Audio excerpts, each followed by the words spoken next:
Hey, it's your coach, Laurie McNaughton, coming to you again with another short video on how you can improve the performance inside your company, inside your business or your organization. And today I'm going to talk about something that's referred to as change management. Really, it's about managing change inside a business. When you make changes in your business, you're going to come up against resistance. You're going to come up against resistance from your team, but you're also going to come up against resistance from yourself uh, as a result of fear. And fear is false expectations appearing real. But what that does is it's a conversation that goes on inside your head that creates doubt in your head. Can we do this? Will it succeed? Will we fail? First of all, I'd say don't worry so much about failing. In fact, don't worry about failing at all. Just create a plan, set goals, and develop your strategy to succeed at this, because there's sort of this idea of a self-fulfilling prophecy. If you think you're going to fail, there's way more chance of you failing than there is if you think there's no way that we can fail. Let's just do what we need to do. Let's make a plan. Let's set goals. Let's get strategy together. Let's get our team on board. So, part of this is implementing or figuring out how you can uh, help people resist change and get them on board for the change. Well, one of the first things you need to do is create a compelling vision for the company, which includes, I always say, and you may have heard this in previous videos, vision, mission, and core values or culture. Vision is, where do we want to go? We want to be the best. And I don't say the best over biggest because, first of all, if you're going to fight or compete to be the biggest, you're going to maybe make decisions and take actions that don't necessarily align with your personal values as well as the core values of the company. If you say, I want to be the best, then you're going to focus on providing the best possible service and products to those people who use your products and service, and also build a great team of people and work with the best suppliers. So vision is, we want to be the best. The mission is how we're going to get there. It's the why. Why is this important? Why does it exist? Why does our company even exist? What does its role in the marketplace? How do we fit in based on our competition? So, and the mission would be, we're going to hire the best people. We're going to only work with the best companies. We're only going to work with the best suppliers. Our customers are going to be vetted to make sure that we're dealing with people who are going to, if you're in the service industry, become A clients, or people that are raving fans of what you do, versus people who are going to resist everything that you do. So you got to work to get buy-in from you yourself, your team, and in the marketplace in general. And here's the thing: innovation is necessary in any business to prevent stagnation. Many of you in the small and medium-sized sector, what I mean by that, because they talk about small business, they really talk about businesses go up to $100 million. But those businesses that maybe reside in that $500,000 to 10 million, maybe $20 million I would sort of call a small business. They sort of get into the day-to-day firefighting versus being proactive and setting up and managing change inside the business.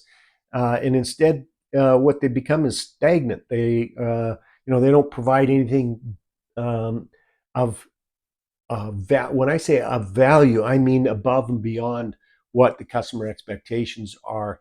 And so they just provide the same thing over and over again and become stagnant. The team becomes stagnant, the owners of the company become stagnant, and it's all a lot of not fun activities. So change is coming. Change is coming, whether you're being proactive about it or reactive about it. I can tell you from 20 plus years experience working with hundreds of business owners that if you're proactive about it, you're going to have a lot more fun. And you're probably not 100%, because if you do something crazy, it could cause you problems, but you're way more likely to succeed when you're being proactive, as I said, by setting goals, making strategies, making a plan, engaging your team, aligning everybody. You have a much better chance of succeeding. And here's statistically, in this part of the world, something like 80% of businesses fail in the first 5 years. And then in the next 5 years, 80% of the 20% that succeed or survive the first 5 years fail in the next 5 years. So literally, it's like something like 5 to 10% of businesses succeed and go on to live, a longer life. And when I say a longer, not necessarily a happier, more successful life, because even in that small percentage of businesses that succeed, there's a big schwack of them where it's still day to day, month to month, a struggle. Yeah, you're making decent money, but you're not living the lifestyle of a successful business.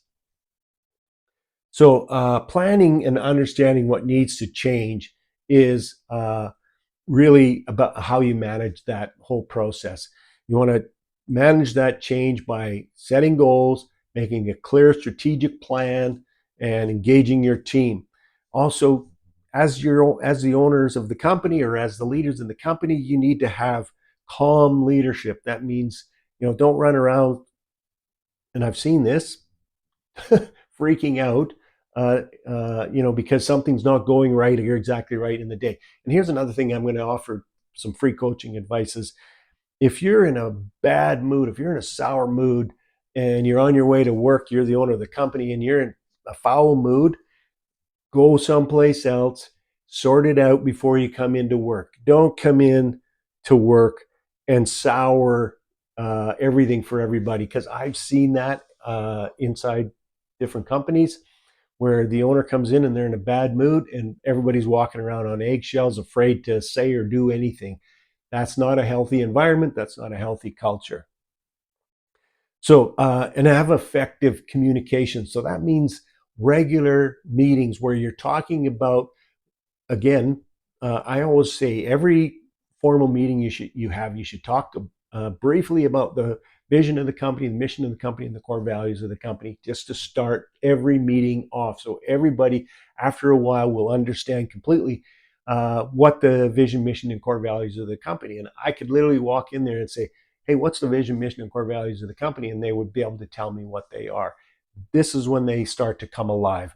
So effective communication. Communicating is more or too often is better than not communicating enough. So you also want to create cooperation between teams. If you have sales teams and production teams and delivery teams or office teams, you want to have more cooperation between everybody. You want to work towards increasing productivity, efficiency, which, if the more productive you become, the more efficient you become, the more profitable you become in your business. Figure out ways to do things better, faster, but with the same level of quality or even a higher level of quality. Innovation, remember, will make your company more profitable, and it will also attract more customers. In an upcoming video, I'm going to talk about what's referred to as a USP or unique selling proposition, and talk a little bit more about that and how you develop that in your company. Remember this, and I've said this before, revenue is vanity and profit is sanity. Don't put top line growth over bottom line growth. You will be a lot happier, a lot less stressed out when your company's acting and results are in a profitable business. So manage the change in the business. Basically simple is get everybody on board with your vision, mission, and core values of the company, set goals, develop strategies, communicate with the team, align the team with the goals, remind them why it's important. And at the beginning, anytime you have change, there's going to be some resistance because of the false evidence or false expectations appearing real, which is going to create doubt. So you're going to have to work your team. You're going to have to work yourself through that stuff. If you would like to find out how somebody like myself can help you accelerate and accomplish these goals faster by working with you and your team, go to my website, go to the front page, the first page, scroll down. There's a link in there for a discovery meeting. It's really just a 15-minute meeting. The reason why it's only 15 minutes is because I understand the value of time. And as an entrepreneur, we should understand the value of our time. And I want to, first of all, understand what the problem is, and that you understand what the problem, well, you don't necessarily need to understand what the problem is to start with. Through our conversations and me asking you some questions, I'm going to work to uncover what the problem is. And if you feel like that's a big enough problem that if you solved it, it would be significant for your company, and I believe that you're somebody that I can work with, then we'll book an hour-long session where we'll dive deeper into cause and effect. Effects are the symptoms. If you're working too many hours, as I said in previous videos, that's a symptom. If you're not profitable, that's a symptom. If you have a dysfunctional team, that's a symptom. So as your coach, I want to understand what the cause is, and we'll talk about what some of the strategies are to overcome the challenges and set you on a course for having more fun, working less in your business, more on your business, but in a fun, healthy way that allows you to have the freedom to take time off, take vacations, and you'll be more profitable. So go to my webpage, click on the 15-minute discovery. Hey, nothing ventured, nothing gained. If there's nothing of value for us to work together, we'll know that in that 15 minutes, in that 15-minute time frame. So thanks again for listening. Remember to subscribe. Apparently that's what you're supposed to tell everybody. Subscribe. I mean, pass this video on to other people, your friends, business friends, associates, all those people who you think might be able to benefit from some of the coaching and teaching and that I do. By the way, I do team alignments. I do team trainings around sales and customer service, but I also do strategic planning with companies on a yearly basis. So reach out. I look forward to the opportunity of being of service to you at some point in the future. Thanks again and have a great day.